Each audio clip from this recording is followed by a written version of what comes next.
Hi friends, welcome to homely cook. ഇന്ന് നമുക്ക് നീർദോശ എങ്ങനെയാണ് നല്ല ടേസ്റ്റി ആയിട്ട് ചെയ്യുന്നതെന്ന് നോക്കാം. നീർദോശ രണ്ട് രീതിയിൽ ചെയ്യാറുണ്ട്.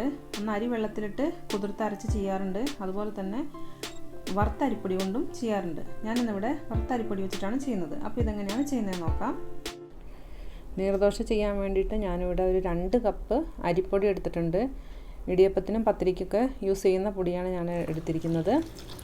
ഇനി ഫസ്റ്റ് ഇതൊന്ന് കുറച്ച് വെള്ളം ഒഴിച്ചൊന്ന് മിക്സ് ചെയ്തെടുക്കണം. ഇതിലേക്ക് കുറച്ച് വെള്ളം ചേർത്ത് മിക്സ് ചെയ്തെടുക്കാം. കട്ട കെട്ടാതങ്ങ് മിക്സ് ചെയ്തെടുക്കുക.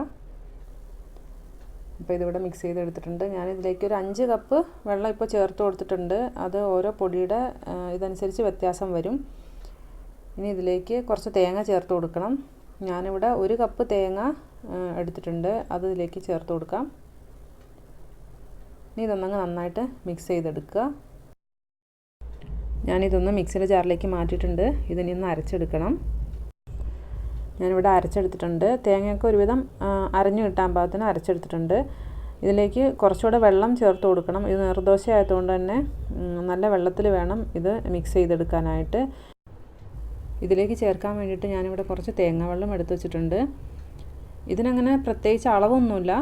ഒരു തേങ്ങ ഉടയ്ക്കുമ്പോൾ എത്ര വെള്ളം കിട്ടുന്നോ അത്ര ചേർത്താൽ മതി. ഇതിപ്പോൾ ഒരു 3/4 കപ്പ് തേങ്ങ വെള്ളമുണ്ട്. ഇതും കൂടെ അങ്ങ് ഇതിലേക്ക് ചേർത്ത് കൊടുക്കാം. ഇതുകൂടാതെ ഇതിലേക്ക് നമുക്ക് കുറച്ചുകൂടെ വെള്ളം ചേർത്ത് കൊടുക്കണം. ഞാനിപ്പോൾ മൊത്തത്തിൽ ഇവിടെ ഒരു 8 കപ്പ് വെള്ളം ഇതിലേക്ക് ചേർത്ത് കൊടുത്തിട്ടുണ്ട്. ഇനി ഇതിലേക്ക് ആവശ്യമുള്ള ഉപ്പ് കൂടെ ചേർത്ത് ഒന്ന് മിക്സ് ചെയ്തെടുക്കാം. ഈ ഒരു രീതിയിൽ വേണം ഇതിൻ്റെ ബാറ്റർ ഇരിക്കാനായിട്ട്. ഞാനിതിപ്പോൾ ഒരു അരമണിക്കൂറൊന്ന് റെസ്റ്റ് ചെയ്യാൻ വയ്ക്കുകയാണ്. സമയമില്ലെങ്കിൽ അതിൻ്റെ ആവശ്യമില്ല, ഇപ്പോൾ തന്നെ ഇത് ചുട്ടെടുത്താലും മതി. അപ്പോൾ ഇവിടെ ഒരു അരമണിക്കൂർ കഴിഞ്ഞിട്ടുണ്ട്. ഇനി ഇതിലേക്ക് ഒരു 1.5 ടേബിൾ സ്പൂൺ കോക്കനട്ട് ഓയിൽ ചേർത്ത് കൊടുക്കുകയാണ്. ഞാനിവിടെ നോൺ സ്റ്റിക്ക് പാനിലാണ് ഇത് ചുട്ടെടുക്കുന്നത്. അതുകൊണ്ടാണ് ഞാൻ ഇതിലേക്ക് തന്നെ ഓയിൽ ചേർത്ത് കൊടുത്തത്. അയൺ പാനിലാണ് ചുട്ടെടുക്കുന്നതെങ്കിൽ അതിൽ ഓയിൽ പുരട്ടിയിട്ട് ചുട്ടെടുത്താൽ മതി. പാൻ ഇവിടെ ചൂടായിട്ടുണ്ട്. ഇതിലേക്ക് ഓരോ തവി ഇത് കോരി ഒഴിച്ചിട്ട് പാനൊന്നങ്ങ് ചുറ്റിച്ചു കൊടുത്താൽ എല്ലാ സ്ഥലത്തേക്കും ഇത് സ്പ്രെഡായിക്കോളും. പാനിന് നല്ല ചൂടുണ്ടായാലാണ് ഇതുപോലെ ഹോൾസായിട്ടിത് വരുള്ളൂ. ഇനി ഇതൊന്ന് മൂടി വെച്ച് 1 മിനിറ്റ് ഒന്ന് വേവിച്ചെടുക്കാം. ഇപ്പോൾ 1 മിനിറ്റ് കഴിഞ്ഞിട്ടുണ്ട്. ഇനി ഇതിൻ്റെ സൈഡൊക്കെ ഒന്ന് വിട്ട് വരുമ്പോൾ ഇതൊന്ന് തിരിച്ചിട്ട് കൊടുക്കണം. ഇതൊന്ന് തിരിച്ചിട്ട് കൊടുത്താലാണ് നമ്മളിതൊന്ന് ഫോൾഡ് ചെയ്ത് വയ്ക്കുമ്പോൾ ഒട്ടിപ്പിടിക്കാതിരിക്കുള്ളൂ. അതിന് വേണ്ടിയിട്ടാണ് തിരിച്ചിട്ട് ഒന്ന് വേവിച്ചെടുക്കുന്നത്.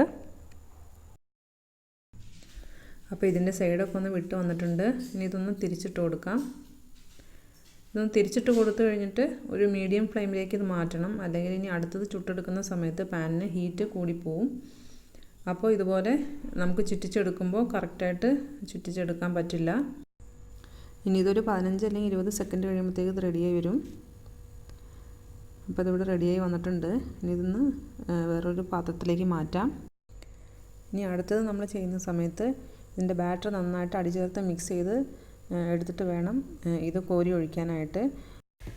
ഇത് വറുത്ത അരിപ്പൊടി ആയതുകൊണ്ട് ഒന്ന് റെസ്റ്റ് ചെയ്തിരിക്കുമ്പോൾ അതൊന്ന് താഴിട്ടിരിക്കും. അതുകൊണ്ടാണ് ഇങ്ങനെ ചെയ്യണമെന്ന് പറയുന്നത്. അപ്പോൾ ഇതുപോലെ എല്ലാ നീർദോശയും ചുട്ടെടുക്കാം.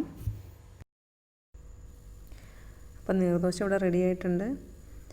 ഞങ്ങളുടെ നാട്ടിലേക്കൊക്കെ ഇതിന് പൊടി കലക്കി ചുട്ടപ്പം എന്നാണ് പറയുന്നത്. അതുപോലെ മലപ്പുറം സൈഡിലേക്കൊക്കെ ഇതിന് സീയപ്പം എന്ന് പറയുന്നത് കേട്ടിട്ടുണ്ട്.